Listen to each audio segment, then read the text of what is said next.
In today's video, I'm going to teach you how to trigger workflows in n8n. If you're just getting started with n8n, one of the most useful things to understand is how to manually run a workflow while you're building or testing it. This lets you check that your setup is working before you move on to more advanced trigger methods. In this walkthrough, I'll show you the basic process in a simple, clear way so you can follow along inside your own editor. To begin, create a new workflow. This gives you a blank canvas where you can build your automation from scratch. Starting with a fresh workflow is helpful because it keeps the setup clean and makes it easier to understand how the trigger fits into the overall flow. Once your workflow is open, you're ready to add the starting point that will launch it. Next, add the manual trigger node. This node is designed specifically for testing and running workflows on demand.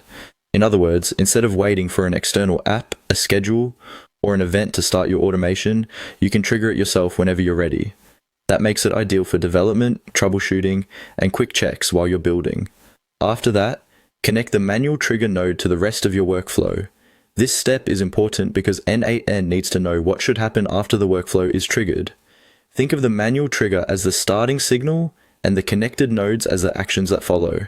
As long as the nodes are linked correctly, the execution will move from the trigger into the rest of your automation in the order you've designed. Once everything is connected, click Execute Workflow to run it.